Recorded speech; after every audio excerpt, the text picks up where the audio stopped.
A new zombie drug is wreaking havoc across the US. The drug, growing in popularity as tranq, is formally known as Xylazine. Primarily, it is used as a veterinary sedative and analgesic to calm and immobilize animals for procedures such as surgery, diagnostic tests, and transportation.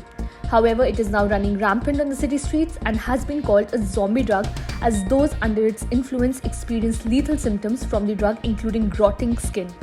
The illegal recreational use of xylazine is often sought due to its sedative effects. Anyone playing around with this drug is putting themselves at high risk of dangerous and deadly health consequences such as respiratory depression, seizures, and coma. Xylazine is not approved for human use and should only be used under supervision of a licensed veterinarian, period. Even worse, some are combining the drug with other harmful drugs like fentanyl and heroin. Another earthquake struck Turkey just weeks after the border areas of the country were devastated by a larger quake that killed more than 50,000 people and damaged or destroyed hundreds of thousands of homes. The fresh quake, this time with a magnitude of 5.3, was centered near the central Turkish province of Nigre, the Turkish disaster agency said. The quake hit on the day Turkey began to rework to rebuild the homes for the 1.5 million people who were displaced. More than 1 lakh buildings containing over 5 lakh apartments collapsed or were severely damaged in the February 6th earthquake and 40 aftershocks. The Disaster and Emergency Management Authority announced the death count in Turkey due to the earthquakes rose to 44,218. With Syria's latest announced death count of 5,914, the combined death count in the two countries rose to above 50,000. India once again abstained from voting in a UN General Assembly resolution that condemned Russia's invasion of Ukraine, which started a year ago. The motion was backed by 141 nations, with 32 abstaining and 7, including Russia, voting against it. India reiterated its position on the invasion, saying that peaceful dialogue was the only way out. Delhi has increasingly faced pressure to take a firm stand in Russia. Many countries, including the US and Ukraine, have publicly appealed to Delhi to take a clear stand and do the right thing. But India has resisted the pressure and continued with its strategy of not criticizing Russia directly. It has abstained from similar resolutions both at the UNGA and at the UNSC in the past. The two countries have a decades-old trusted relationship since the Cold War.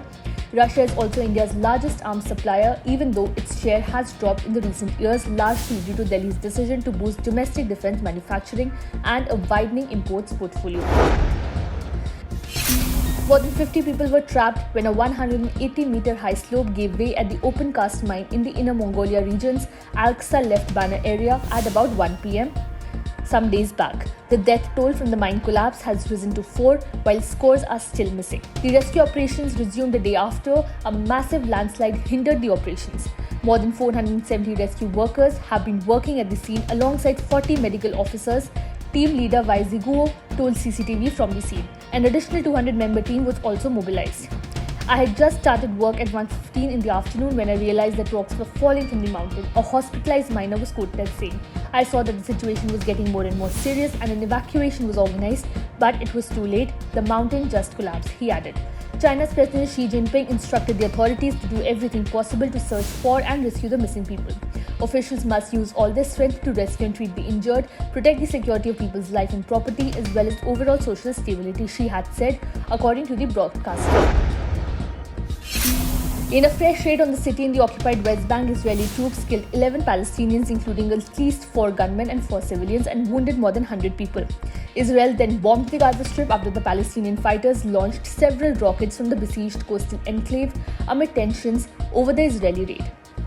The strikes occurred in Nablus, and the same was confirmed by the Israeli military in a statement. The attacks sent plumes of black smoke rising over one of the targeted locations north of the Gaza city. Before the Israeli attacks, rockets were fired from the Gaza Strip, which lit up the night sky and triggered sirens in the Israeli cities of Sderot and Ashkelon. One other rocket landed in the open fields. The Israeli military said that the Israeli troops shot back after coming under fire while trying to detain militants suspected of planning imminent attacks. The army added that no Israeli casualties were reported. Palestinian sources said that 2 Islamic Jihad commanders were killed along with another gunman in the Israeli raids. US President Joe Biden made a surprise trip to Kyiv, Ukraine, earlier this week, his first trip to Ukraine since Russia's invasion began nearly 1 year ago. During the highly secretive visit, he met with Ukrainian President Vladimir Zelensky and announced a $500 million in new assistance, including more military equipment. 1 year later, Kyiv stands and Ukraine stands. Democracy stands, Biden said. His trip came ahead of a planned two-day visit to Poland. The president visited Warsaw a day after and met with Polish President Andrzej Duda.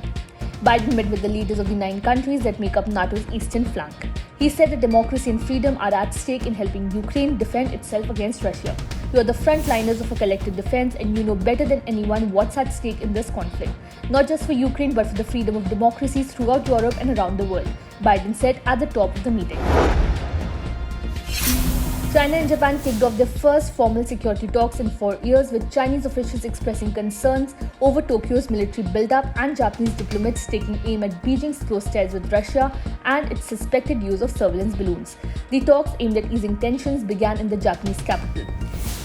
They come amid Japan's worries that China may resort to force to take control of Taiwan in the wake of Russia's attack on Ukraine, a move that could lead to a wider conflict, embroiling Tokyo and the United States and disrupt the global trade.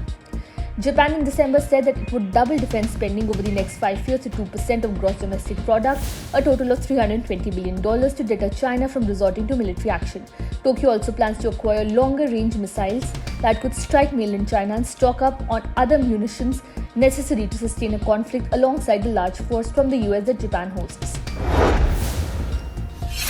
President Vladimir Putin said that Russia was suspending its participation in the New START treaty with the United States that limits the two sides' strategic nuclear arsenals.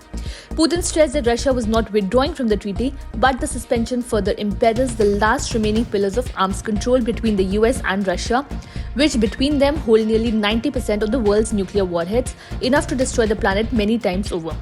In this regard, I am forced to announce today that Russia is suspending its participation in the Strategic Offense Arms Treaty, Putin told lawmakers towards the end of a major speech to the parliament nearly 1 year into the war in Ukraine. Putin said Russia's nuclear energy company, Rosatom, must also ensure the country's readiness to test a nuclear weapon if needed. Of course, we will not be the first to do this, but if the United States tests, then we will. He said, no one must be under any dangerous illusions that global strategic parity can be destroyed. A magnitude 6.8 earthquake shook a lightly populated remote part of Tajikistan early Thursday near China's far western Xinjiang region, officials said. No injuries or damage were reported. The epicenter was 67 kilometers west of Murghab, Tajikistan, and 20 kilometers below ground, according to the US Geological Survey. Murghab is a district capital with a population of a few thousand people high in the Pamir Mountains. The quake was strongly felt across the border in some areas of Kashgar Prefecture and Kyzyl Kyrgyz Autonomous Prefecture in Xinjiang, but no injuries or damage have been reported so far. China's Earthquake Network Center said that the quake was magnitude 7.2 and 10 kilometers deep. Measurements by different agencies often differ.